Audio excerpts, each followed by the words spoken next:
Ara, precisament, tindrem la mirada des de la sociologia. En la conferència d'ara la farà Helena de Bottom, que és professora de Sociologia a la Universitat de Barcelona, és investigadora d'un dels centres de recerca més importants que hi ha a Catalunya i, de fet, a Europa, perquè aquí hi ha un dels indicadors, és a dir, en l'àmbit de les ciències socials, diguem-ne, aquells centres de recerca que reben també més recursos i més projectes d'investigació i que reben aquest suport, doncs això és un bon símptoma i un bon indicador que aquell centre de recerca fa moltes feines. En moltes d'aquestes tasques de recerca, la professora Helena de Bottom ha estat involucrada, treballant molt força el tema dels prejudicis en molts àmbits, és a dir, no només els prejudicis dels que avui se centrarà i focalitzarà, que és envers la comunitat jueva, sinó també envers altres. Amb això, amb dos hem compartit, per exemple, treballar el prejudici contra el poble gitano, treballar el prejudici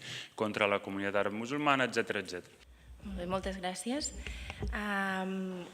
Aviam, el plantejament que avui farem, com veieu en el títol, que planteja la judeofòbia com a estigmatització a la societat civil, i com molt bé deia el professor Xavier Torrents, ens trobem davant d'un prejudici, d'un estereotip invisible o invisibilitzat o negat, fins i tot. Llavors anirem veient, desvetllant com és aquest prejudici.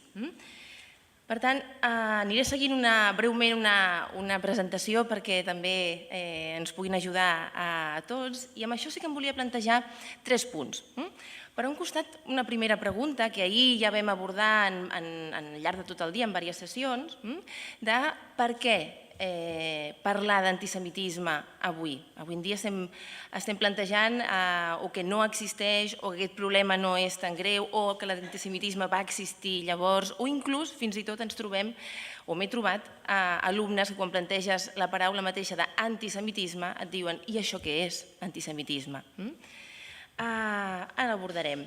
Per altra banda, també plantejar tot el tema del que són els perills d'una Europa homogènia. Si deixem créixer aquests prejudicis i que passin a l'acció, això planteja una sèrie de perills al convertir una Europa, una societat tremendament homogènia sense pluralitat, amb les conseqüències que això comporta, que sigui pobra, que sigui homogènia, perdó.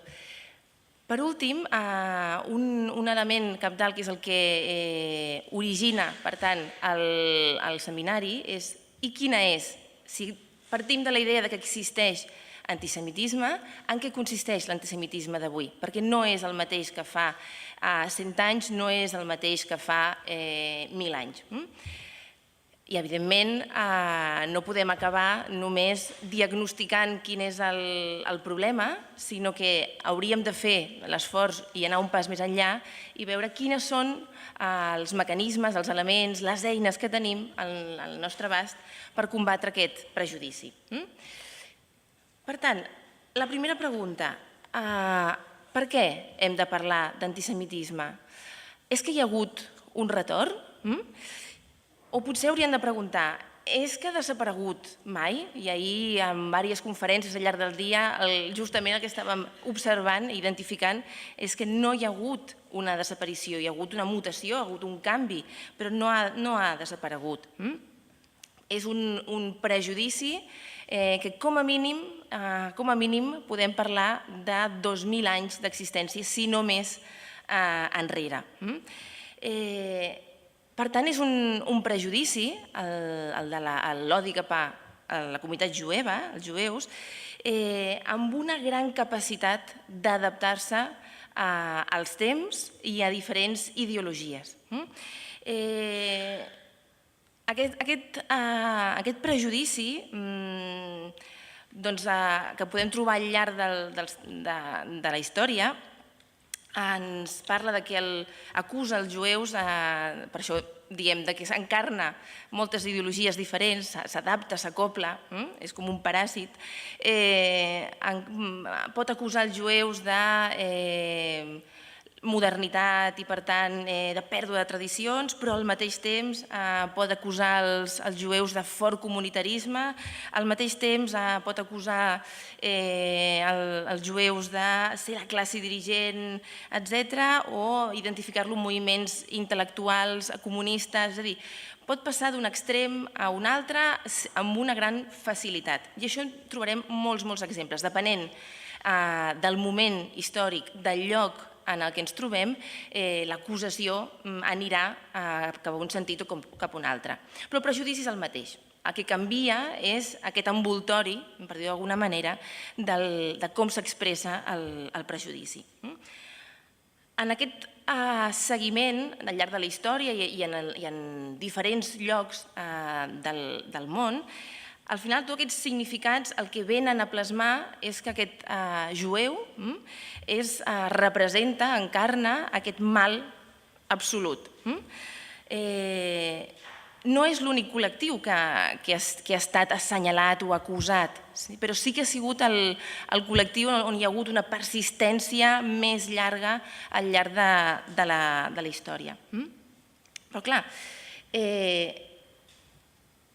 no sé si veieu la imatge, aquest seria un antisemitisme clàssic, ja veieu que perviu de diferents formes, però fixeu-vos que estem parlant de fa, això és del 2012, Hongria continua amb aquest procés, estem parlant de la tercera força parlamentària, tercera força, a Hongria, a un país on el nazisme va tenir un impacte molt fort, és un dels països on l'exterminació de jueus, tot i que es va produir més tardivament que altres països, va ser més ràpida, és a dir, en 2 o 3 mesos pràcticament la població jueva va desaparèixer d'Hongria, l'any 44. Fixeu-vos que en els moments actuals l'extrema dreta està demanant de nou llistes de gitanos i de jueus. De nou, un país que no fa pas tants anys ja va produir aquesta situació. Però aquest seria, vist des de fora, no menys important perquè estem parlant de la tercera força d'aquest país, seria un racisme o antisemitisme més clàssic, que identifica unes comunitats com inferiors i en aquest cas com a perilloses.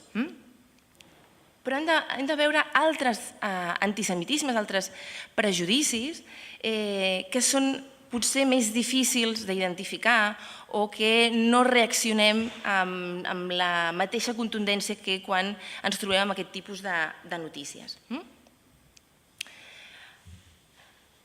Després d'Auschwitz, de la Shoah, de tot aquest extermini que va haver de 2/3 parts de la població jueva d'Europa, que l'antisemitisme tal com s'havia manifestat fins a aquells moments esdevé a nivell públic reprovable. Ja no es pot expressar de la mateixa manera com s'havia expressat amb el nazisme. Però, com dèiem, és un prejudici que té més de 2.000 anys, amb la qual cosa de seguida busca la manera de poder tornar a manifestar-se de forma respectable en l'espai públic.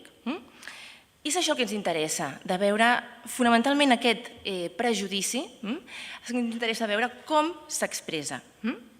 Evidentment hi ha hagut després, ahir amb la ponència de la professora Anet Viviorca, doncs evidentment també em va fer referència, evidentment que hi ha negació, revisionisme que se'n diu en el sentit de minoritzar el fet o no va ser tan greu, no va afectar a tantes víctimes, inclús d'extreure-li també la particularitat d'aquest genocidi que va ser la Shoah.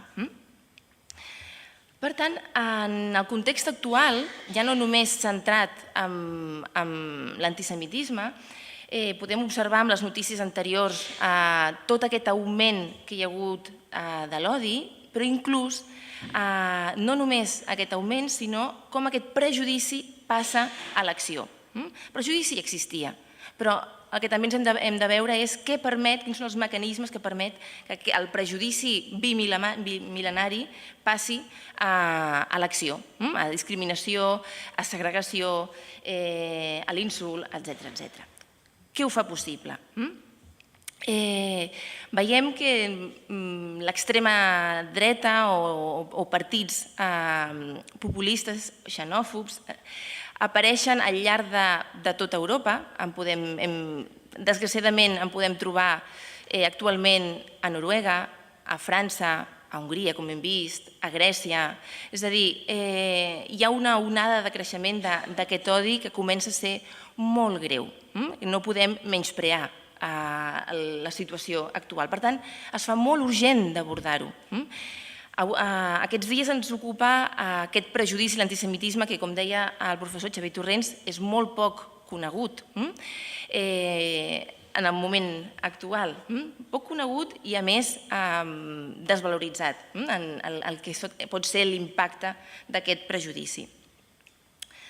Al llarg de la història, i avui en dia no és una excepció, la diferència, l'altre, aquest altre que construïm un mite al voltant d'aquest altre, la diferència pot esdevenir per alguns col·lectius, per algunes persones, inquietant. I al llarg de la història tenim molts exemples de com les societats es desfan d'ella. A casa nostra, desgraciadament, com ahir també plantejava el professor Torrents, nosaltres no vam estar totalment fora del que va passar durant el nazisme. També va haver una implicació. Però és que prèviament, al llarg de la història, també hem tingut altres exemples d'odi, en aquest cas de la comunitat jueva, com és el cas de l'expulsió de l'estat espanyol dels moriscos i els jueus. Això ens construeix i ha ajudat a entendre aquesta Europa, una Europa que s'ha construït en alguns moments de forma homogènia. És a dir, després del nazisme, desgraciadament el que podem dir és que en bona part van aconseguir, van guanyar el nazisme. Va guanyar perquè va aconseguir una Europa lliure, pràcticament lliure de jueus i també l'altre col·lectiu de gitanos, entre altres col·lectius, però fonamentalment aquests dos i principalment el jueu, que estem parlant de 6 milions de víctimes i per tant 2/3 parts de la comunitat jueva i una tercera part de la comunitat jueva de tot el món. Aquest combat de la pluralitat, de la diversitat, ens fa pobres humanament i econòmicament. Són societats que perden creativitat, que perden innovació, capacitat de progrés. La pluralitat és una mostra de riquesa i, evidentment, en els temps actuals, de democràcia. Que existeixi pluralitat i que sapiguem gestionar-la i conviure amb aquesta diversitat. Per tant, quina és l'especificitat d'aquest prejudici de què parlem avui en dia, de l'antisemitisme, o que autors com Taguieff ens parla de la judeofòbia, per parlar-nos de l'especificitat d'aquesta hostilitat, d'aquest odi cap a un col·lectiu molt concret, que és aquest odi dels jueus, jueves i de lo jueu. Com dèiem, travessa temps i espai aquest prejudici i podem veure com a nivell social o potser polític no divergeix tant d'altres col·lectius, altres prejudicis cap a altres col·lectius, com és el fet que diabolitzem o assenyalem, acusem a un grup, del que se'n deriven, evidentment, manifestacions d'odi, de rebuig. Però sí que és important aquest element que parlàvem a nivell històric, com és un prejudici singular al llarg de la història i universal, per també tota la seva amplitud geogràfica. Singular en el sentit que no hi ha hagut a la història un col·lectiu que al llarg de tots aquests centenars, milers d'anys hagi patit aquest rebuig, aquesta hostilitat. Per això el fa singular. I, per tant, explica si està tan enquistat a les nostres societats, bé, hem d'analitzar què ha provocat aquest enquistament i quins són els mecanismes que tenim per afeblir-lo i, si més no, també desactivar-lo algun dia. Per altra banda, un altre aspecte que també podríem parlar que el fa bastant específic és en aquesta manifestació del prejudici, que evidentment hi ha hostilitat, odi, rebuig, trobarem que totes en general, les característiques que argumenten, racionalitzen, amaguen aquests temors, aquest odi cap a aquesta comunitat, són característiques que extretes potser de forma individual, dirigides potser cap a un individu en concret, podríem parlar que tenen un cert caràcter positiu, com per exemple quan parlem és que hi ha molts jueus, per exemple, Premi Nobel o que estan dins de la intel·lectualitat. Si parlem d'una persona individualment, esdevé un elogi, però moltes vegades aquest tipus de característiques el que estan generant, al final, en comptes de ser un elogi, és un ressentiment. Trobem moltes característiques associades a aquest col·lectiu jueu que més que recel o més que despertar un menyspreu al considerar aquest col·lectiu inferior, es considera un col·lectiu perillós donat que poden dominar aquest món, és un dels prejudicis que existeix, que no te'n pots enfiar, donat aquesta capacitat en moltes àrees. Per tant, desperta més recel o enveges que menyspreu. També això el fa particular. Què és el que permet aquest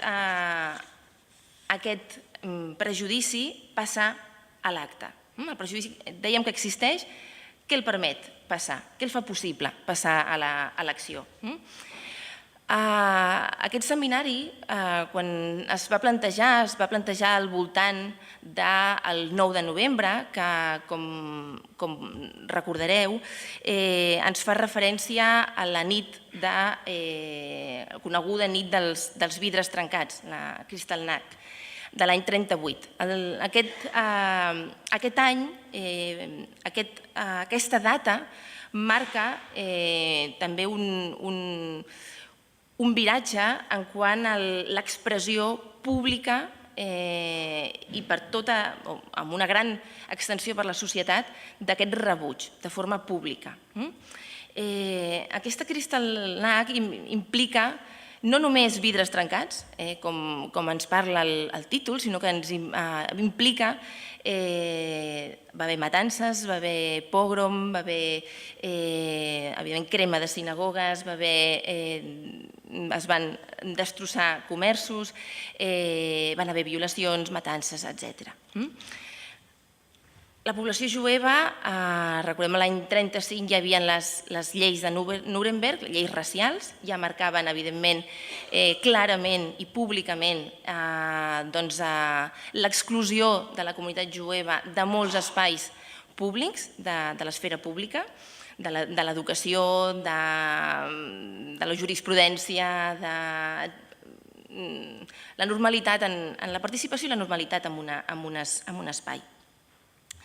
A mi m'agradaria destacar que aquest esdeveniment en concret, però en general tot el que se'n va derivar durant el nazisme i que ens fa repensar el moment actual, és que aquesta hostilitat, aquest prejudici que passa a l'acte, no és només perpetrat per, com dèiem ahir, per un partit nazi, sinó que troba una acollida en una població. hi ha un recolzament social, i aquest és el que ens ha de fer reflexionar. El recolzament social de persones, ciutadans, corrents, que recolzen aquesta ideologia, que recolzen aquest prejudici i permeten i porten a l'acte aquest prejudici. Per això volia llegir, si em permeteu, un fragment d'una autora, filòsofa, Simone Weil. Ella és francesa, no és alemana, però va visitar Alemanya. El text que jo volia fer referència parla de l'any 32, abans d'aquesta Kristallnacht. Ella és una persona, Simone Weil era una persona, ella és filòsofa, molt compromesa amb moviments pacifistes, del que podríem dir avui compromès amb els drets humans. En aquell moment encara no podríem parlar com a tal, estrictament, rigorosament. I amb un dels diaris, ella d'esquerres, amb un dels diaris que escriu, es diu La Revolució Proletària, a l'agost del 1932, és a dir, fixeu-vos, abans que Hitler pugés al poder, ella planteja l'acollida que tenia aquesta ideologia entre la població. Llavors diu així, llegiré, la ideología nazi es sorprendentemente contagiosa, especialmente en el Partido Comunista. Últimamente, los nazis echaban pestes contra el hecho de que una judía marxista, Clara Zetkin, fuera a presidir la sesión de reapertura del Reichstag, a lo que el periódico oficial del partido respondió: en primer lugar, Clara Zetkin no es judía. Primer, justifiquem. Y además, si lo fuera, no importaría. Rosa Luxemburgo, por ejemplo, aunque judía, era completamente una persona honorable. Fixeu-vos que estem parlant de l'any 32. Ja el ser jueu públicament suposava un problema. Aquest mite de que no se sabia què passaria no és cert. Ja se sabia què passaria. Potser no les últimes conseqüències, potser no... I aquí hi ha la incredulitat i el que no s'esperaven, evidentment, molta població víctima del nazisme, d'arribar al que es va arribar, però coneixent-se que hi havia hostilitat, odi i discriminació, inclús previ a les lleis de Nuremberg, en aquest cas, era coneixedor. I a més, passava per diferents ideologies. En aquest cas, Simone Weil ens parla de la problemàtica que existeix dins del Partit Comunista. Per tant, simplement llançar aquesta alerta que entre la comunitat, els ciutadans i ciutadanes, pot existir aquesta hostilitat i pot passar a l'acte aquesta hostilitat. Per tant, també el que denuncien alguns supervivents, alguns autors després, és aquesta indiferència davant de l'expressió del prejudici. I, per tant, la inacció o minoritzar la problemàtica que això comportava. Indiferents o no actuar davant aquests tòpics, estereotips, prejudicis, davant de la vida quotidiana, permet que creixin i permet, al final, que un dia passin a l'acte. I quan ens adonem compte i volem actuar, es fa, en alguns moments com va ser el nazisme, irreversible. Per tant, si al llarg de la història ha anat mutant, ha anat canviant, hem passat dels infidels, el racisme que en parlava per acusar a una comunitat de tots aquells que no eren d'aquesta religió majoritària, aquests infidels, hem passat en el moment actual, passant per aquesta diferència biològica que el nazisme va voler determinar, classificar, passem al moment actual al que avui en dia parlem del xoc cultural, de la incompatibilitat de les cultures. Hi ha comunitats, diu el prejudici, que no ens podem entendre, que no podem conviure junts. I d'això se'n deriven, evidentment, jo no puc admetre que no puc conviure amb l'altre, haig d'assenyalar que és a causa de l'altre que no puc conviure. Per tant, el faig perillós o el faig no es vol integrar, etc. I avui com es torna aquest prejudici, que ja no podem parlar com el nazisme, com el fem respectable? Posem l'èmfasis en aquesta diferència que dèiem. En alguns casos, aquesta diferència i aquesta expressió del prejudici s'amaga, i seria la pell de xai que amaga el llop, si em permeteu la metàfora, s'amaga en alguns grups precisament, no en tots, compte amb això, s'amaga precisament en alguns grups anomenats d'antiracisme, de lluita contra el racisme. Torna a sortir, i és per tant un prejudici ancestral, que posàvem aquí, aquesta ambició que tenen els jueus, diu el prejudici, de dominar el seu àmbit, la seva esfera, dominar al final el món. Fixeu-vos, us poseu una altra imatge al darrere, no és del moment actual, és Shylock de Shakespeare, del Mercader de Venècia.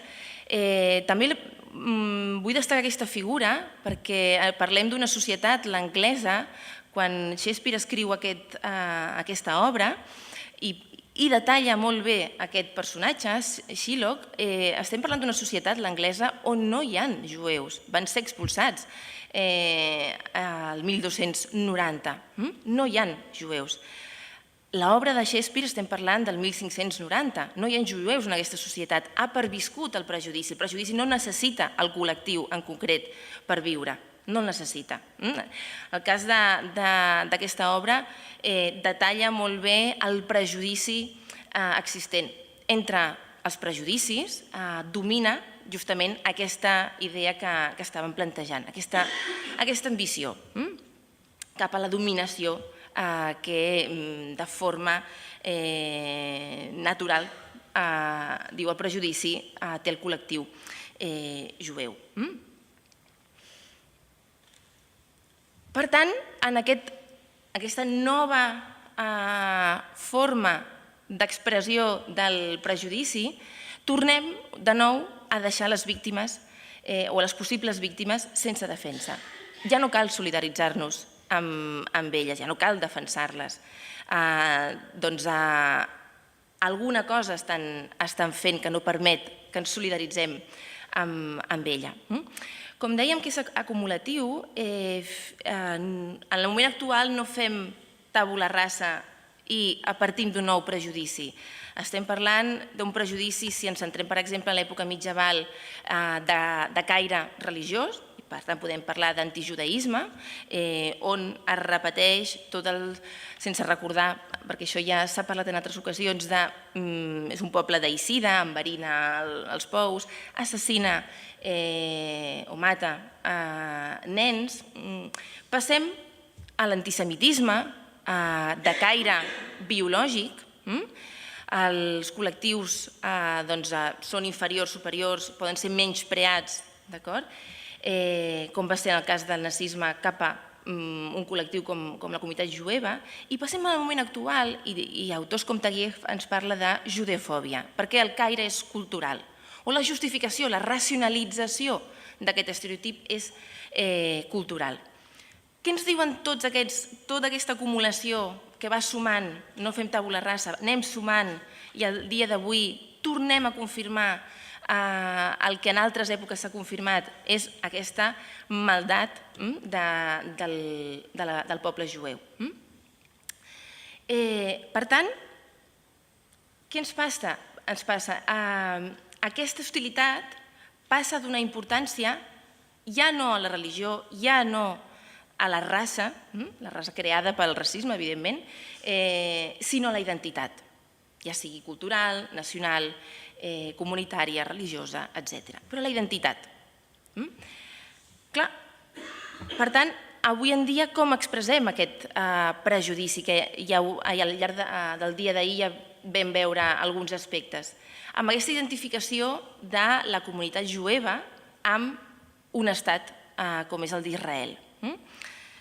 Clar, Israel, ja no podem dir els jueus i jueves són el mal, ja no podem dir són perverses, ja no podem parlar de l'individu en concret, però sí que podem parlar que aquest estat és pervers. Per tant, Israel esdevé aquesta nova encarnació del mal. I per extensió, com podem veure en molts exemples, per extensió, doncs, a tots els jueus i jueves del món. Ja no parlem dels israelis o israelianes, sinó a tots els jueus i jueves. Per tant, aquest discurs antisemita, permeteu-me que podem parlar, esdevé un discurs anti-israelià, anti-sionista, que fa que l'antisemitisme es torni, de nou, i poso entre cometes, respectable. Com és possible això? Si jo soc una persona que defenso els drets humans, que estic preocupada per la pau, que parlo o defenso o tinc com principis ètics la igualtat entre homes i dones, entre persones de diferents cultures, religions, etc., ja no puc acusar a un col·lectiu en concret. Però, en canvi, sí que si Israel esdevé aquest diable que ens dirien a l'època mitjaval, llavors sí que el puc acusar. Sí que em puc posar d'aquesta part. Si jo defenso els drets humans, per tant, si acuso, senyalo Israel, estic del bon costat. És molt simplificador, és molt més complexa com ahir vam poder veure, però sí que m'interessa de veure com ha fet aquesta trajectòria, aquest canvi, aquesta mutació al prejudici. És en aquest moment, de nou, com ha passat en altres moments de la història, que aquest prejudici, aquesta actitud, aquests valors, aquests temors que es racionalitzen, passen a l'acció, a la discriminació. I aquí us volia posar un exemple molt actual, també per veure com no és un prejudici circumscrit en un país en concret, sinó que és global, torna a ser global.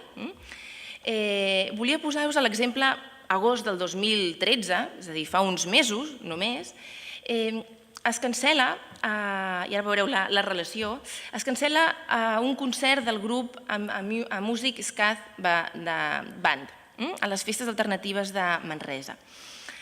L'acusació que hi ha és un dels membres d'aquest grup, d'aquesta banda, ha participat a la commemoració del 65 aniversari de la creació d'Israel.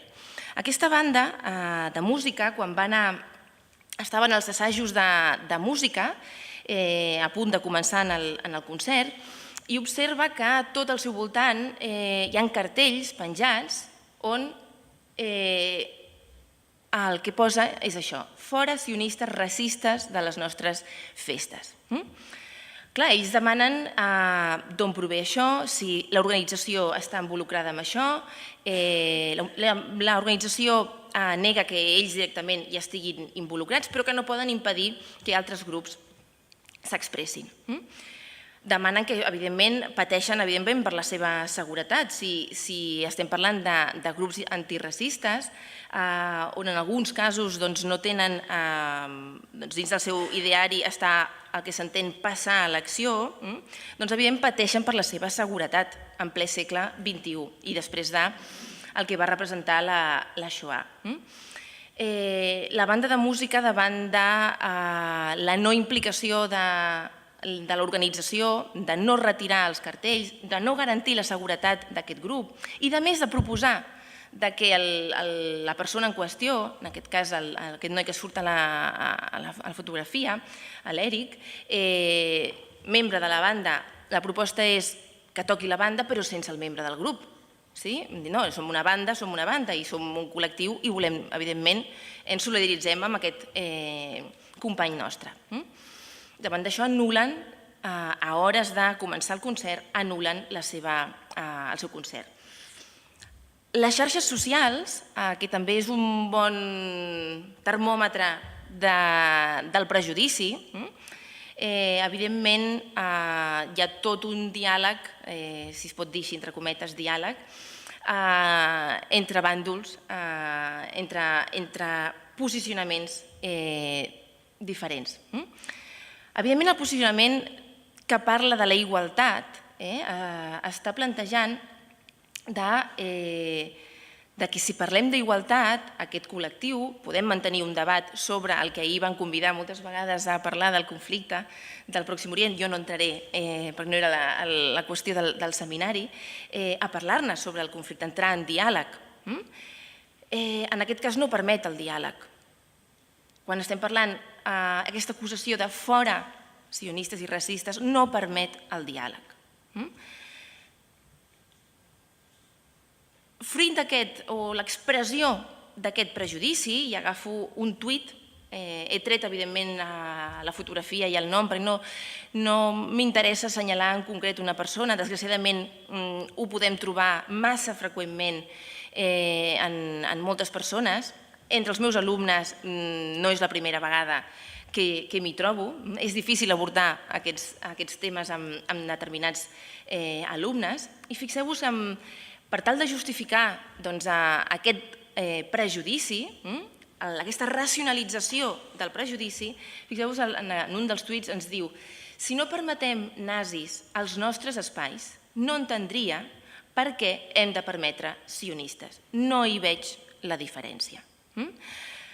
Fixeu-vos com evoluciona, com muta aquest prejudici i tornem a aquesta identificació. Podíem substituir perfectament els sionistes per jueus i aquests nazis per la maldat, per exemple. L'entendríem perfectament i semblaria que estiguem a l'època mitjaval.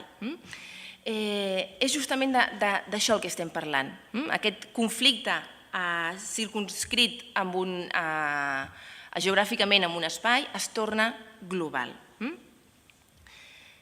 I el que és més greu, les acusacions que estan relacionades, associades amb aquesta argumentació.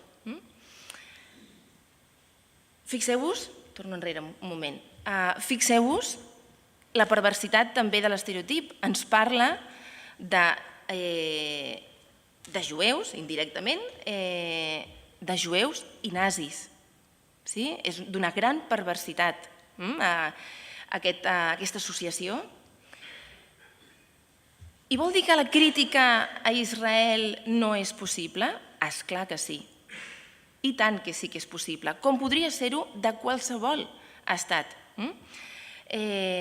No tota crítica a Israel és antisemitisme, és judeofòbia. Ara bé,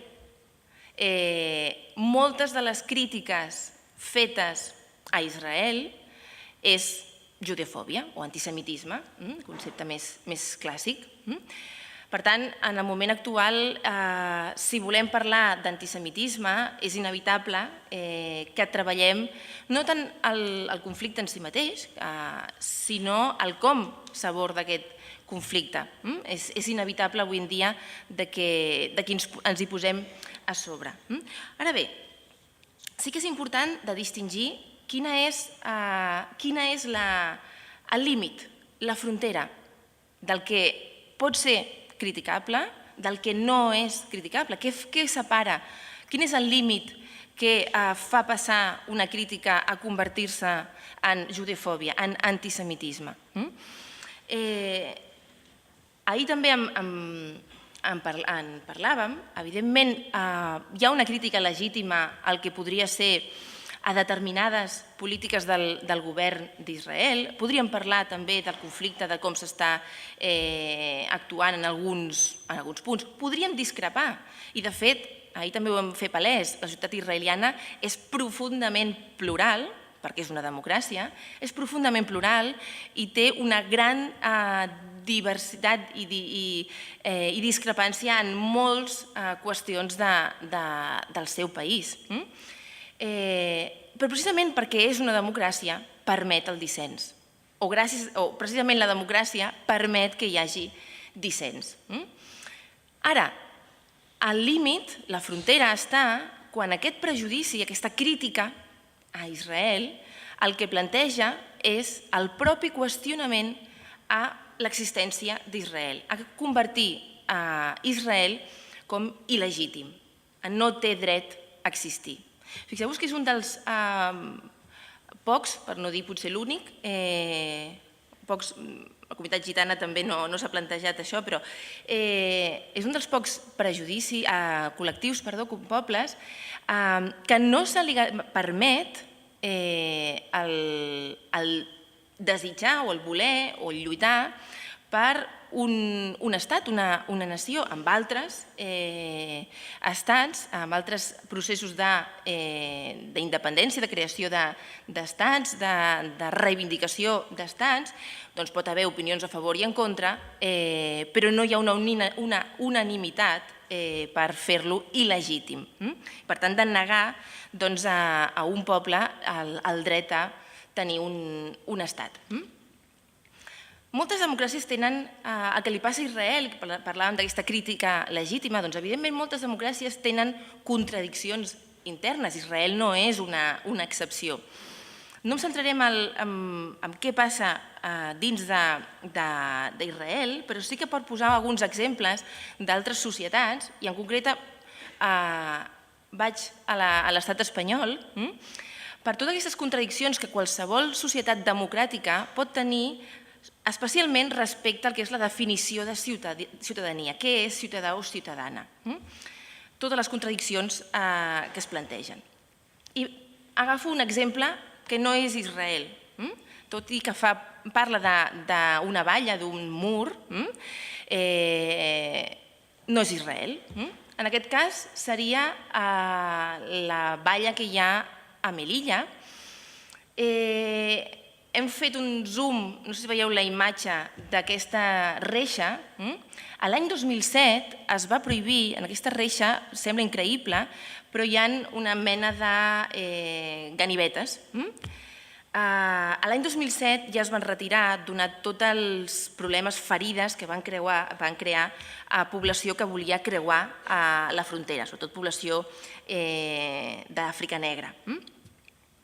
El 2007 es retira aquesta valla, existeix la valla però no hi havia aquestes navalles. L'any 2013 s'està plantejant de tornar a posar-les en una de les zones, no en tota, però una on hi ha més pas de població immigrant. Fixeu-vos, evidentment, aquí, si no he entrat en el conflicte de Pròxim Orient, aquí sí que em permeto d'entrar, jo no hi estic d'acord. No considero que l'estat on visc no és democràtic. Tinc moltes crítiques a fer, però estic en un estat democràtic. Ara, el concepte que té de ciutadania, doncs hi ha moltes coses de la que discrepo, com en aquest cas, profundament. Per tant, la societat israeliana no escapa d'aquest procés. Hi ha una gran diversitat de posicionaments.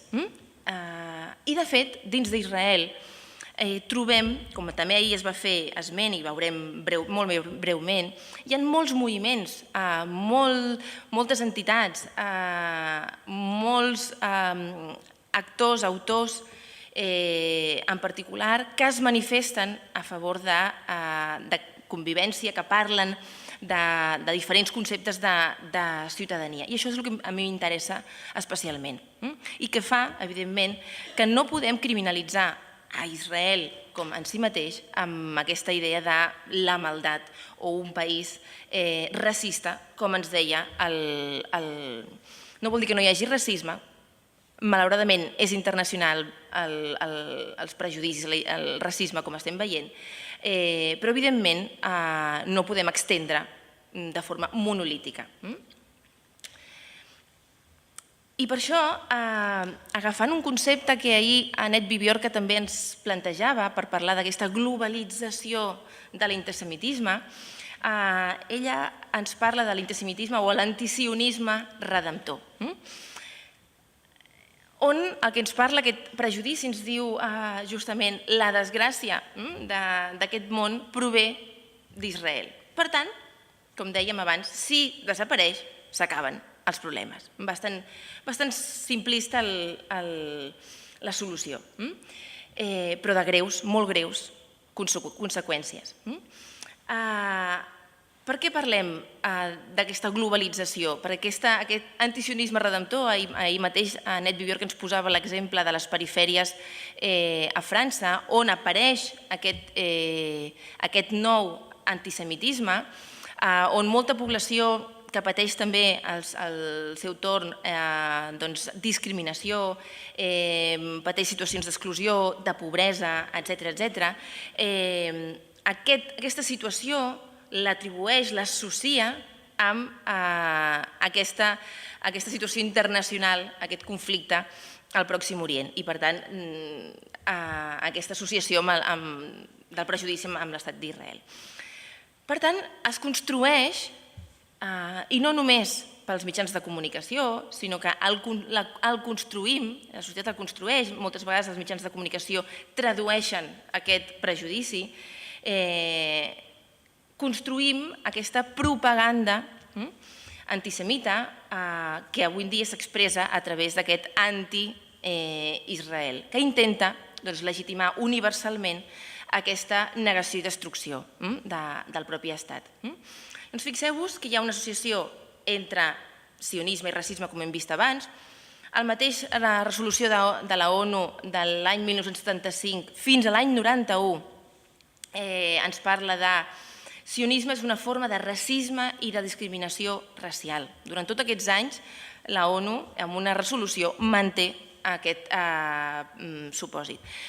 S'ha de dir que aquesta resolució s'adopta sota el mandat d'un membre que és un antic nazi.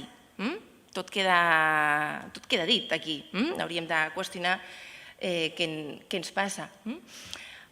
Això mateix que li passa a l'Eric, i ahir en parlàvem del que passa després d'un article, aquí us posava els comentaris dels lectors arrel d'un article de Del Toro, un article molt interessant, per cert, que ens parla el títol, si no recordo malament, és Isabel i la Shoah, on subratllo una part d'un d'aquests lectors que tornem-hi de nou a expressar el mateix prejudici, que diu: «Te pones a defender el sionismo a capa y espada, olvidando que ese mismo holocausto», això l'acusa a l'autor, «olvidando que ese mismo holocausto y sufrimiento que ha padecido ese pueblo a lo largo de la historia es lo mismo que están ellos aplicando en Oriente Medio, con la creación del Estado de Israel». La pregunta és, si seguíssim el fil d'aquest prejudici, ellos mismos, Israel no existia durant l'Holocaust, per tant, ellos mismos de qui estem parlant? Dels jueus i jueves. Encara que vulguem separar, de dir no, jo no critico, jo no soc hostil, jo no tinc prejudici cap als jueus, sinó només cap a Israel, al final el que acaba sortint és aquest prejudici cap a jueus i jueves. Estava ple, només he agafat un exemple, no m'ha costat massa, desgraciadament, de trobar aquest exemple. Si l'estat d'Israel, diu el prejudici, és racista, anem estirant aquest prejudici i l'anem identificant, com ja ha sortit en els altres comentaris, l'anem identificant, per tant, de forma molt perversa, amb el Tercer Reich, amb el nazisme, amb l'acusació d'assassinat, de massacre, parlem de genocidi, parlem de dirigents nazis. Tornem a recuperar aquest mite mitjaval de sionista, que podíem substituir per jueu, assassí. O, per exemple, assassí de nens, quan moltes vegades en el conflicte una de les imatges que apareix és aquesta acusació en la complicitat o perpetració de la mort de nens. Mitjaval, no ha canviat. Ha canviat en com el presentem, però al fons torna a ser el mateix. Per tant, aquesta acumulació del prejudici i globalització d'aquest prejudici el que porta és el que explica aquesta atenció desproporcionada a nivell mediàtic i a nivell de l'anàlisi de la seva política internacional amb lupa molt més del que faríem amb altres estats, com podria ser, que ahir fèiem esment, cap a Síria, cap al nostre estat, per exemple, doncs focalitza aquesta atenció, fent imperdonables alguns aspectes. I amb això sí que ja acabaré, per deixar temps per aquest debat, i pensar com, tal com començàvem a l'inici, els europeus, europees, que hem acabat heredant una Europa sense jueus, també sense gitanos, o pràcticament sense jueus, sense gitanos, estem obligats, inevitablement, a reflexionar sobre l'altre, sobre la diferència, sobre el que és diferent a nosaltres. Si no, volem tornar a reproduir situacions d'aquest passat. Ser jueu i jueva en el moment actual pot esdevenir i esdevé, com és el cas de l'Eric, que no és jueu, pot esdevenir un nou estigma, no va assenyalar alguna persona per aquesta inscripció. Segurament moltes persones que són jueus o jueves en algun moment s'han trobat davant de la situació que quan han manifestat però ets jueu? No ho sembles. I quan et diuen això dius, no m'assemblo a què? A què m'hi haig de semblar? O la justificació de dir, bueno, sí, soc jueu, això que ens deia la Simone Weil, de Rosa Luxemburgo, aunque és judía, doncs és una persona honorable, aunque, sí? No, això és un estigma. No podem permetre de nou aquests estigmes, aquests prejudicis que poden passar a l'acció. Per tant, davant de símptomes de rebuig, i abans que sigui irreversible, hem d'actuar. No podem ser indiferents davant d'aquest prejudici. I a vegades es fa difícil. Jo a vegades amb els meus alumnes són molt diferents entre ells, però amb algun grup on tinc molts col·lectius d'aquests que dèiem antiracistes, plantejar el tema d'antisemitisme, si més no, t'has d'armar de valor, com es diu, i d'arguments i paciència. Per tant, però és important seguir actuant, no ser indiferents, no ser inactius. Hem de fer visible aquest prejudici, el com s'està expressant, encara que evidentment generarà molta visceralitat i molta incomprensió. Però precisament ho hem de fer des de la raó, però també, com ahir també ens plantejava Xavier Torrents, des d'aquesta empatia, des d'aquesta part emocional, perquè el racisme, l'antisemitisme, el prejudici, l'expressió d'aquest prejudici s'ha racionalitzat, s'ha dotat d'arguments, falsos arguments per ser respectable públicament. Per tant, la racionalitat no és suficient. Hem de tocar també aquesta part empàtica, emocional de les persones per poder abordar l'antisemitisme. Torno a agafar l'any passat també ho vaig fer, és un autor que a mi m'agrada especialment, s'allunya del que és la sociologia, però en tot cas amb aquest valor humanista que té aquest científic indubtable per tot el món, Einstein. Ell que va viure a Alemanya, fixeu-vos, que ell planteja, ens diu, cuando llegué a Alemania hace 15 años, descubrí por primera vez que era judío. Y ese descubrimiento provino de los no judíos, más que de los judíos, d'aquesta expressió del prejudici. I ens diu, si no estuviéramos obligados a vivir entre hombres intolerantes, mezquinos y violentos, sería yo el primero en rechazar todo nacionalismo con miras a una comunitat universal. Però davant d'aquesta persecució i discriminació mil·lenària, necessito tenir un context, un espai de seguretat. on es garanteixi la democràcia. Einstein va ser un gran defensor de la pluralitat, la democràcia i la igualtat entre les persones. I ell era una persona que es sentia de Prússia, d'Alemanya, era un ciutadà d'aquestes societats, com molts altres jueus i jueves que van patir el nazisme. D'aquesta confiança i aquesta identificació amb la ciutadania del país en el que vius, agafo una altra autora, la Rita Levi Montalcini, italiana en aquest cas, per tant va viure el fascisme a Itàlia i evidentment l'entrada dels acords amb el nazisme. I fixeu-vos que ens diu, ella és una gran investigadora, Premi Nobel de Medicina, de Neurociència, soc incapaç d'explicar el seu descobriment, tot i que té un llibre, aquest de l'Elogio de la Imperfección, que intenta, com els grans savis, intenten fer una explicació perquè puguem entendre els que no som d'aquell domini. Ella, metgessa, quan se li prohibeix, també hi ha lleis racials a Itàlia, quan se li prohibeix exercir la medicina, continuar la seva tasca acadèmica i d'investigació, ella es tanca a casa i a casa fa un petit laboratori on, evidentment, crea una xarxa d'amics i amigues investigadors i investigadores jueus i no jueus que participen també d'aquest desig de la ciència.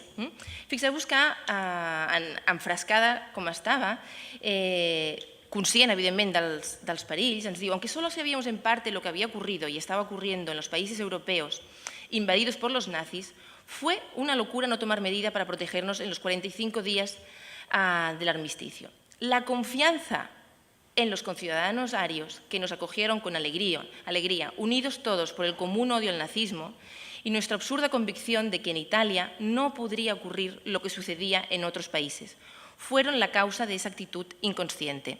Ella no va marxar d'allà on estava i, per tant, després va haver de fugir i, per casualitat, no la van detenir i, en aquest cas, per sort, hem tingut un Premi Nobel amb un gran descobriment que d'altra manera no l'haguéssim tingut. Però fixeu-vos que destaca la confiança amb els meus conciutadans.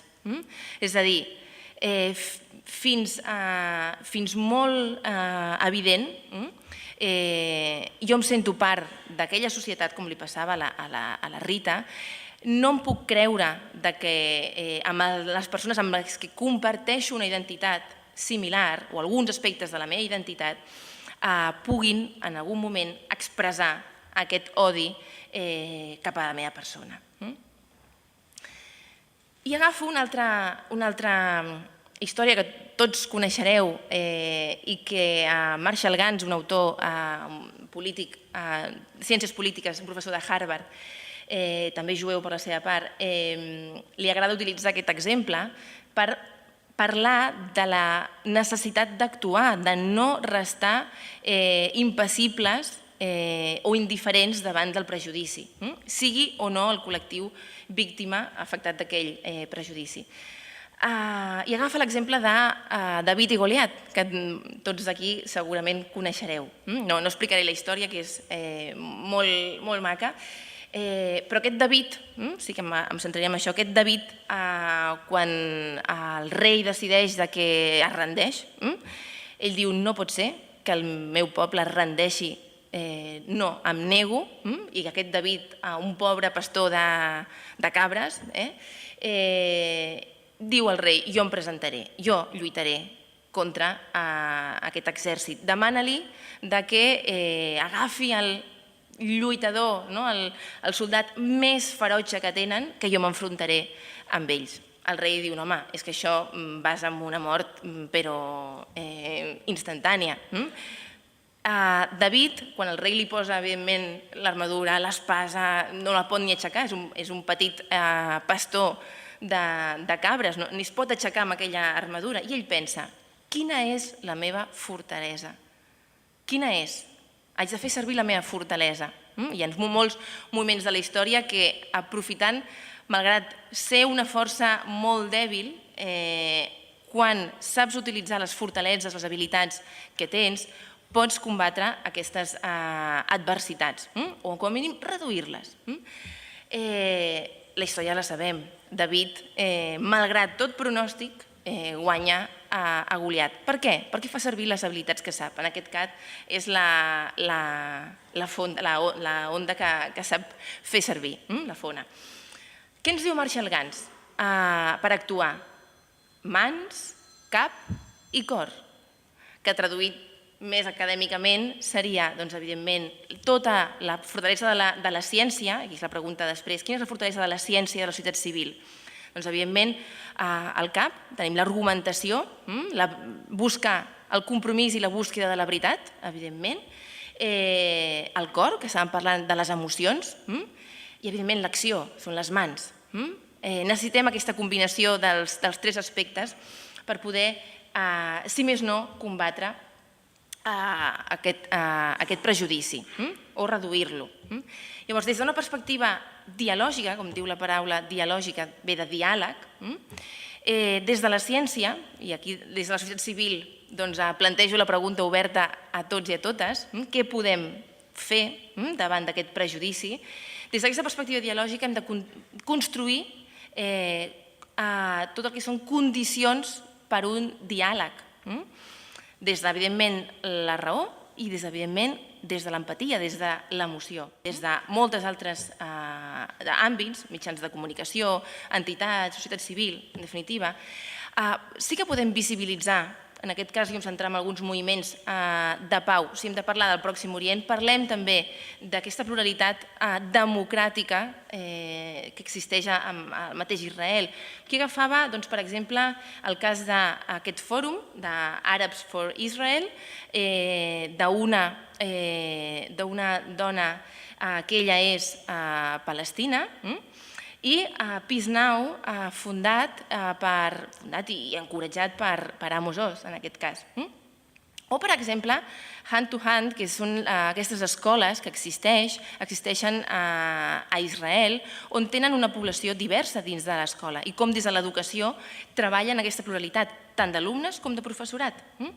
O, des de les nostres societats, per exemple, tots els moviments que està havent actualment, tenim molts exemples a casa nostra de diàleg interreligiós, en aquest cas, que ens serveix tot el diàleg, tot l'esforç que estan fent per parlar, abordar el prejudici des d'esferes diferents, des del prejudici que cada un de nosaltres podem tenir, perquè el prejudici ningú estem vacunats a patir-lo.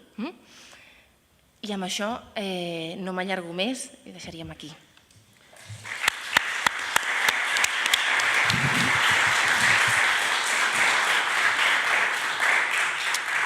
Moltes gràcies per aquesta sintètica, didàctica i divulgativa ponència que ens ha situat en aquest àmbit, i ara segur que hi ha preguntes, el torn de participació activa. Aquí hi ha una pregunta. Sí. Antes que nada, muchas gracias por vuestra charla. Ha llegado tarde, pero sí está también estructurada, que se puede coger por muchas partes, vuestra disertación.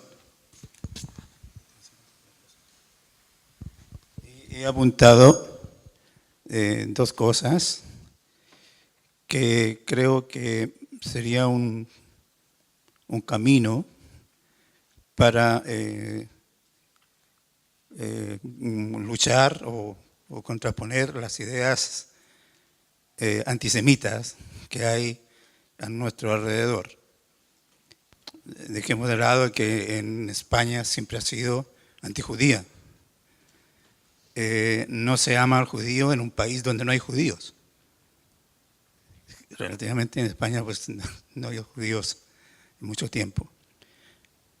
Lo que creo que habría que buscar métodos y medios para aclarar las falacias que se dicen sobre Israel para atacar después al judío que está alrededor en nuestra sociedad, para atacarlo como tal, como judío, y naturalmente vertir sobre él todos los prejuicios antisemitas.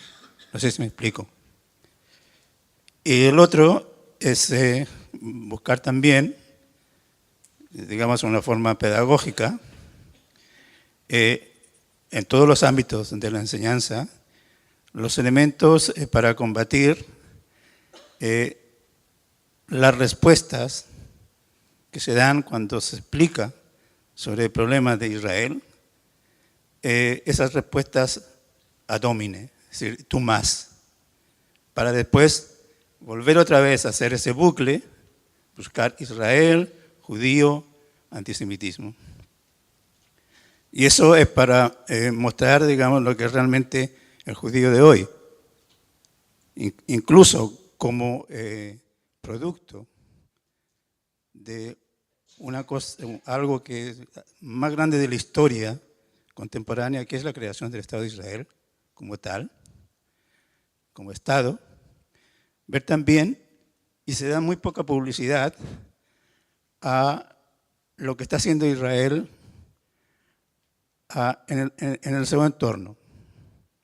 La asistencia médica que se hace a la gente terminal de Gaza, ahora la asistencia a los heridos de Siria, y también algo que muy poco se habla, es la gran ayuda que se está dando a la gente de Darfur que cruza 2 desiertos hasta que llega al desierto de Sinaí y puede entrar en Israel. Y es una epopeya prácticamente mucho más grande, creo yo, que lo de las pateras. Y de eso no se habla absolutamente nada. Y eso pienso que podría ser un tema de preparación de material de estudios para combatir una parte del antisemitismo a través del Estado de Israel. Gracias. Una segona pregunta i anirem ajuntant de dos en dos.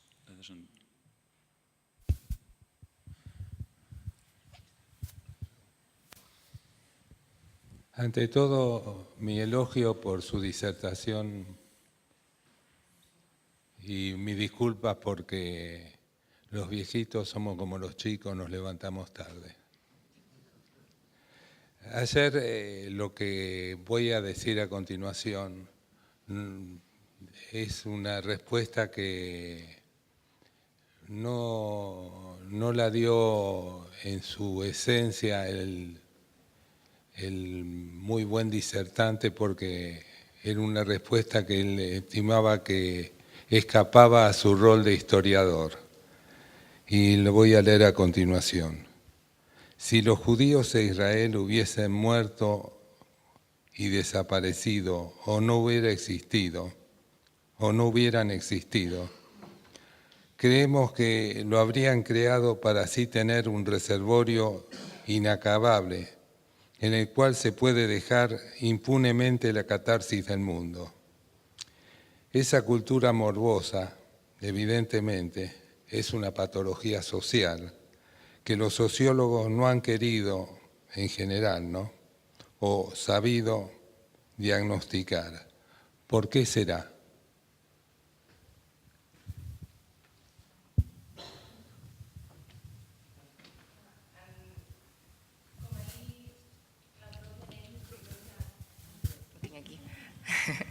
Com la pròpia Anet Vivior que plantejava, sí? No tenim resposta de com resoldre exactament el prejudici. Tenim algunes eines que hem vist ahir, avui podem apuntar algunes coses. No tenim respostes de com resoldre, per què es produeix i com resoldre aquest prejudici. I si algun dia acabarem amb aquest odi, aquesta hostilitat. Però són reflexions a les dues intervencions que agraeixo. Una mica és també el plantejament que us llançava, de què pensem com actuar, com donar resposta. En tenim responsabilitat, també, de com donar resposta, de contagiar l'acció, la intervenció. Sí? Hi ha dos preguntes més.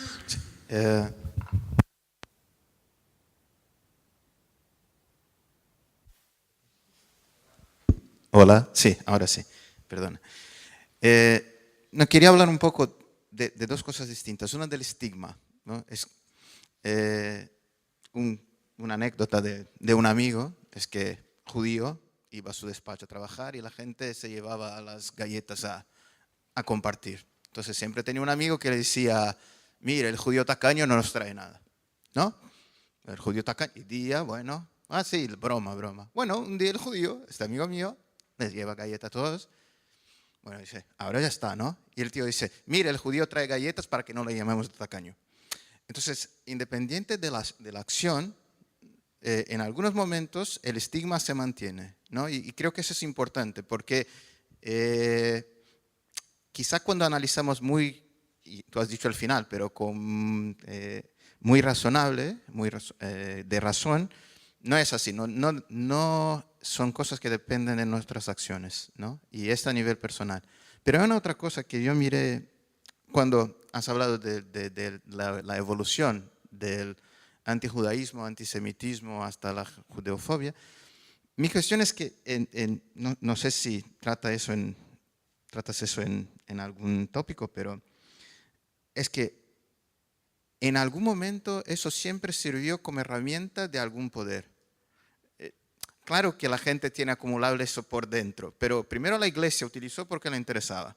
Después, entonces si yo hago una comparación mental con, por ejemplo, cuando la gente quería la esclavitud y tenía negros como esclavos, es decir, era interesante que ese prejuicio diciendo que los negros eran inferiores existiera. Cuando ya se terminó, este prejuicio, no que no haya más prejuicio contra los negros, pero ya no es más, digamos, promocionado del statement. Entonces, quería saber hoy también cómo es esta judeofobia, porque la izquierda la utiliza, la derecha la utiliza, entonces cómo la utilizan, que es fácil que las personas la tengan, pero cómo la utilizan los poderes, ¿no? Esa es la cuestión. Al final de tota la dreta, una segona pregunta.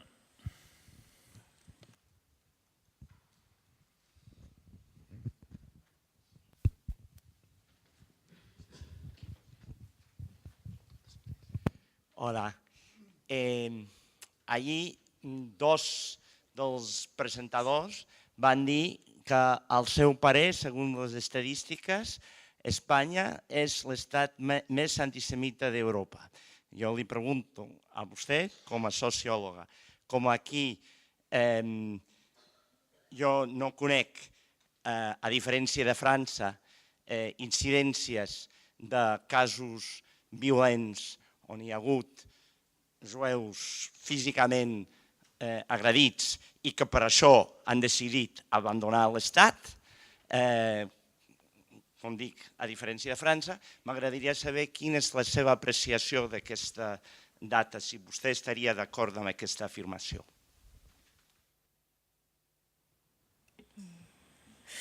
Vale. En relació al que es plantejava de l'estigma, evidentment, acció només... Tenim molts exemples, desgraciadament, que per molts arguments que planteges no serveix.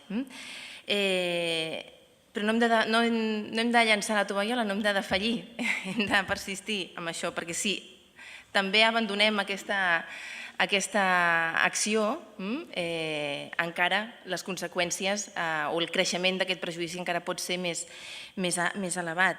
Jo també volia posar un exemple, a mi m'ha passat en diverses ocasions. Com deia el Xavier Torrents, jo he treballat altres tipus de prejudicis i he treballat molt el prejudici també associat a la comunitat àrab i musulmana. Amb la qual cosa m'ha fet treballar de molt a prop en població àrab i musulmana.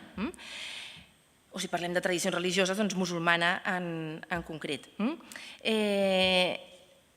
Sé d'alguns col·lectius que mantenen un fort prejudici, ja ho sé, no caic d'una ingenuïtat absoluta i per tant soc molt prudent, però us volia posar dos exemples que són similars en aquesta situació. És el cas de dues noies que ara som amigues, marroquines. Hem forjat aquesta amistat, això que comentaves de l'amic, les galetes, que al final les porta, no? Doncs, bueno, també amb galetes pel mig, clar que sí. A força d'estar treballant en diferents àmbits, de parlar sense, evidentment, l'etiqueta. Prudència, no he dit res, perquè si el primer dia que em presenten aquestes persones dius jo soc jueu, jueva, com li passava a Einstein, que li van fer notar que era jueu, jueva, jueu, quan els altres no jueus, sense dir-ho, hem forjat una relació. Al pas del temps, quan ho dius, no és una excepció, m'ha passat molt freqüent, quan hem forjat aquesta amistat, quan hem anat a l'empatia, al coneixement de l'altre, als valors de l'altre, als principis de l'altre, jo, gràcies a aquesta acció, puc dir que ha canviat actituds, prejudicis. En aquest cas concret de dues amigues, que les dues, són casos que entre elles ni es coneixen, són de poblacions diferents, una de Reus, l'altra de Terrassa, les dues marroquines, van restar xocades. No he posat aquí, tinc una que justament des d'aquesta situació ella en el Facebook és molt activa amb la convivència i en la denúncia del conflicte de Pròxim Orient. I em fa referència, jo tinc una amiga, dic, bueno, aquesta amiga sóc jo, que està parlant. Dic, bueno, per alguna cosa va servir aquesta situació. Arrel d'això, que van quedar molt xocades de dir, bueno, tot el que a mi m'havien explicat dels jueus era negatiu, tot, sense excepció. Una amiga en concret em va dir, clar, a mi m'han parlat malament, però tu ets bona persona. Aquí hi havia una cosa que no li quadrava. Va passar una nit a una de les amigues en blanc. Vull dir, jo crec que no va dormir aquella nit de la convulsió que tenia dins. El dia següent em va trucar i tenim una forta amistat. Ara mateix, i evidentment hem parlat moltíssim del tema. Ara hem pogut parlar del tema. Per això també parlo d'aquests moviments, un exemple de diàleg interreligiós. Hi ha més exemples que m'he trobat en aquesta situació. Quan tens el temps, permet entrar en les emocions la part empàtica d'aquest odi. Però, evidentment, això és una acció. És una acció. Però sí, evidentment, existeix aquest estigma, és molt fort, estem parlant de milers d'anys, amb la qual cosa no es resistirà a marxar. I com bé estàu plantejant, l'estigma i el prejudici, el racisme i l'antisemitisme no és més que una distribució del poder. Argumento, creo una argumentació teòrica d'aquell odi que tinc cap a un col·lectiu, l'argumento racionalment per poder-lo presentar i defensar públicament, i això suposa evidentment una distribució del poder dels que entren, no entren a gaudir d'una sèrie de drets, a entrar a una sèrie de recursos. En l'època mitjaval, doncs, evidentment, l'estereotip va permetre que els jueus no podien accedir a determinades professions, com el nazisme, també, per altra part. L'imperi romà s'alimenta d'aquest prejudici, també, entre altres coses, però s'alimenta d'aquest prejudici. És a dir, sí, efectivament, hi ha una complicitat amb el poder. Però compte, com veiem molt clar amb el nazisme, aquest poder té una base social que té aquest prejudici i que permet que aquest poder es consolidi i es conformi com a tal. Llavors, també amb l'altra pregunta que es plantejava al fons, l'antisemitisme, com dèiem, o el prejudici en algun col·lectiu no necessita el contacte amb el col·lectiu per viu, com hem pogut veure, sense el propi col·lectiu. No necessita perquè hi hagi prejudici. Efectivament, l'estat espanyol és el país d'Europa occidental on l'antisemitisme és més fort. Evidentment, s'expressa diferent. És veritat que França és dels països d'aquesta Europa occidental on es manifesta en més força, on tenim més exemples, per exemple, a l'escola. L'escola és un lloc on hem trobat moltes expressions de l'antisemitisme a França. No és tant el cas d'aquí, però sí que es manté aquest prejudici, aquesta discriminació. Prejudici no vol dir necessàriament que passi a l'acte. És que hem de diferenciar entre el prejudici, que després pot permetre l'expressió d'aquest prejudici públicament, ja sigui amb un insult, amb violència, amb segregació, etc. Hi ha dues darreres preguntes, em sembla. Sí, hola, bon dia. Soc Lluís Monge, soc membre de l'Associació Cultural Sabadell Israel i en primer lloc volia felicitar la senyora de Botton per aquesta magnífica i molt didàctica exposició. Nosaltres, quan vam néixer com a entitat, majoritàriament no som jueus, però sí que som admiradors de la tradició jueva i defensors de l'Estat d'Israel. I justament, des de la més gran de les modèsties, perquè tenim un focus d'actuació que és Sabadell i el Vallès, vam néixer amb aquesta voluntat de combatre aquests prejudicis i de mostrar l'altra cara de la cultura jueva de la que es ven normalment i de l'Estat d'Israel. I a partir d'aquí hem desenvolupat activitats. Tenim una modesta també revista electrònica, vam organitzar una primera setmana a Sabadell, fem exposicions i jo haig de dir dues qüestions. És cert, hem trobat mostres de prejudicis. Van demanar la meva dimissió per tenir al Facebook una fotografia. La meva fotografia és amb uns soldats d'Israel, i això em va provocar que un determinat grup polític manifestés la seva voluntat que jo dimitís d'un també modest càrrec. Però també haig de dir, i ho dic molt sincerament, i penso que també és important fer referència, que quan vam començar com una mica encongits, com una mica amb por de manifestar-nos, perquè no comptàvem que la resposta seria bona. I jo vull dir-ho aquí públicament. És cert, hi ha una part de la població que pot tenir aquests prejudicis, però hi ha una part molt important de la població, parlo per Sabadell i el Vallès, però a mi em sembla que es podia extrapolar, on hi ha una admiració per la tradició jueva i per el que significa l'Estat d'Israel. Això no vol dir que no hàgim de seguir treballant i nosaltres és el nostre objectiu, però penso que també hem de tenir en compte aquesta altra vessant en el sentit que no tothom ho mira malament, sinó que hi ha una part de la població important, i jo diria especialment significativa a la societat civil, que mira la tradició jueva amb molt respecte i que mira l'Estat d'Israel també amb molt respecte i molta admiració. I penso que això ens ha d'ajudar una mica tots plegats. Era aquesta reflexió. Gràcies.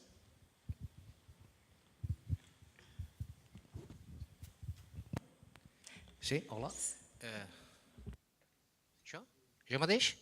Sí, gràcies per la conferència que ens has dut a terme. Ha sigut per mi molt enriquidora, però jo voldria fer unes petites reflexions al voltant del que has dit, petitíssimes. En aquest país, a l'estat espanyol, patim una ignorància arrelada des de fa molts segles, d'una tradició antisemita, amb una judeofòbia enorme, però això és degut a la supina ignorància per part de tot, sobretot a la ciutadania. Això per un costat. Quan has referit al tema de la Rosa Luxemburg, això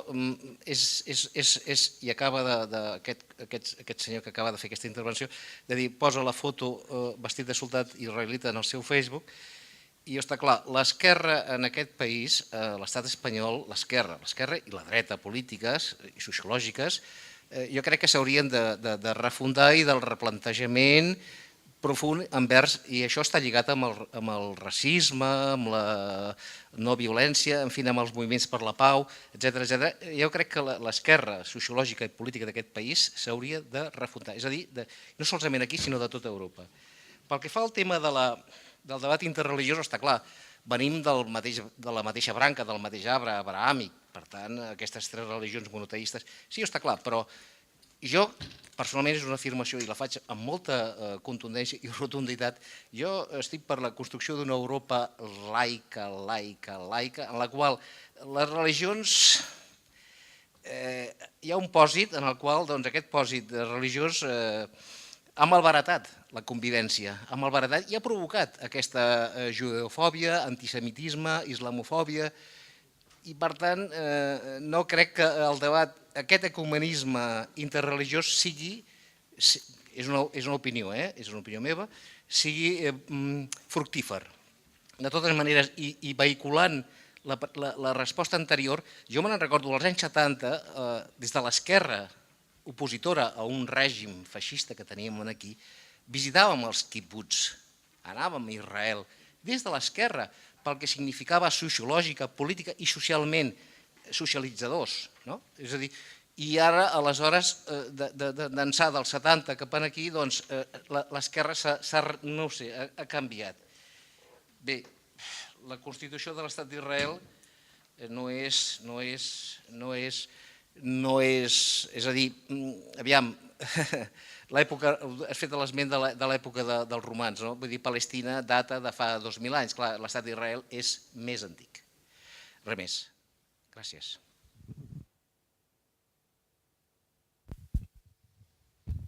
Molt ràpid, abans de posar-te la pregunta, deixa'm explicar-te una anècdota perquè la il·lustra. Fa una pila d'anys, l'any 84, quan jo vaig arribar de corresponsal a Londres, la primera recepció a l'ambaixada espanyola, el que era el responsable de premsa em va presentar no sé qui i em va dir: mira, te presento a Montserrat, és catalana però és simpàtica, T'ho dic perquè m'ha fet pensar la referència que tu has fet. I llavors la pregunta és, tu creus que aquest tema del prejudici a Catalunya és diferent de la resta d'Espanya o que aquí pot haver una capacitat d'empatia més gran envers el col·lectiu jueu partint de la nostra pròpia experiència, que no la comparo, però que estic parlant de l'any 84, no hi havia aquí propostes sobiranistes, no hi havia la crispació, si vols, que hi ha ara, vull dir, que et diuen polacos, o aquest tipus de coses. Jo això, en cercles, quan he estat fora de Catalunya, en cercles espanyols m'hi he trobat més d'una vegada i estic segur que alguns de vosaltres també. I només una cosa molt ràpida, perquè els tinc amb molta estima, aquí al final has posat aquestes associacions que treballen a Israel per la pau. Deixa'm esmentar una, perquè a mi poques coses m'han emocionat com aquesta, que és un grup que es diu Cercle de Pares, Fòrum de les Famílies, no sé si els coneixes, són familiars de víctimes del conflicte, és una associació dual, vull dir, té la part palestina i la part israeliana, tots els membres són familiars de primer grau, avis, pares, fills, germans, nets, de gent que ha mort a conseqüència del conflicte, són com unes 500 famílies, meitat israelianes, meitat palestines, i que en lloc de voler traduir aquesta tragèdia que ells han patit, de convertir-la en desig de venjança, l'han convertit en treballar junts per la pau. I és increïble com es poden identificar els uns amb els altres, han nascut fins i tot en profundes amistats, perquè són capaços de mútuament reconèixer-se com a víctimes. I això pot crear una empatia que per mi és l'única base que podrà solucionar aquest conflicte, de reconèixer a l'altre com a persona, com a ser humà i, per tant, d'impedir la deshumanització que de vegades es dona. Gràcies.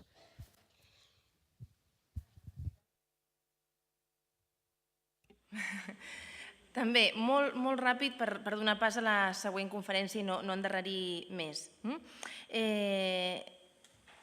Agraeixo, evidentment, està molt bé que visibilitzem que hi ha aquestes actituds positives que cap pau, col·lectius, evidentment, i és molt important. I potser no n'he fet prou esment a la conferència, per tant, és d'agrair, de subratllar.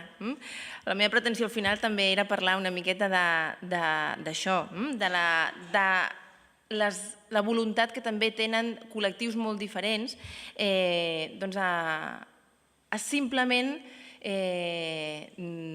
desenvolupar la democràcia, simplement, tan senzillament com això. Aquest és l'acte heroic, desenvolupar la democràcia.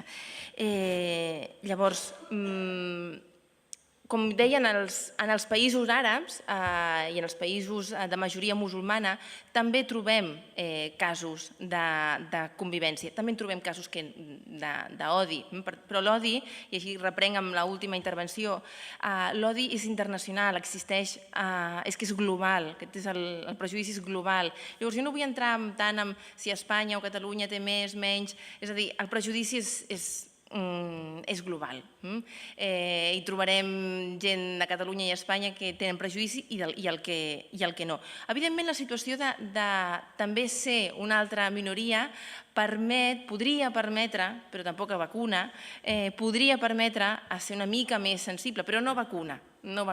Com veiem, en aquest cas que jo us posava d'aquest Twitter que associava sionisme i nazisme, sé que són membres, militants o simpatitzants de partits independentistes. Vull dir que no vacuna el fet de formar part d'un grup nacional, d'una minoria. Potser ens pot fer ser més sensibles, però vaja, en tot cas. Però el que és molt important en aquesta construcció democràtica és construir les condicions per la igualtat. És que el que estem parlant és que en algunes ocasions no tenim ocasió de dir-li a l'altre què som, com som, què pensem. No tenim l'ocasió, simplement tenim aquest estigma, aquesta etiqueta, i això ja posarà un mur simbòlic d'uns cap als altres. Llavors és com trenquem aquest mur per tenir condicions per poder parlar i realment per poder empatitzar, perquè no tenim ocasió en molts casos. L'exemple que posava de l'amic i les galetes és que és molt representatiu, és a dir, facis el que facis, està el prejudici. Tant si portes galetes com si no portes galetes, està el prejudici. Llavors, com trenquem aquest mur, aquest odi? I respecte a la laïcitat, i estic d'acord, hem de construir un context laic, una Europa laica, una Catalunya laica, etc. Però és que la laïcitat no és anticlericalisme. La laïcitat és diferent, i la laïcitat el que ha de permetre en tots els espais públics és la manifestació de la llibertat de decisió d'una persona. I si una persona té una identitat religiosa, jueva, musulmana, cristiana, la que sigui, ha de tenir, mentre respecti els drets humans, evidentment, aquest és el límit, mentre respecti els drets humans, ha de tenir cabuda en forma de vestimenta, en menú, en tradicions, ha de tenir acollida, perquè forma part d'aquesta societat, com Einstein formava part de la seva societat. Per tant, jo sí que abogo i la democràcia no s'entén si no té un concepte laic, però en el sentit d'expressió lliure de les pròpies voluntats identitàries de les persones. Doncs moltes gràcies.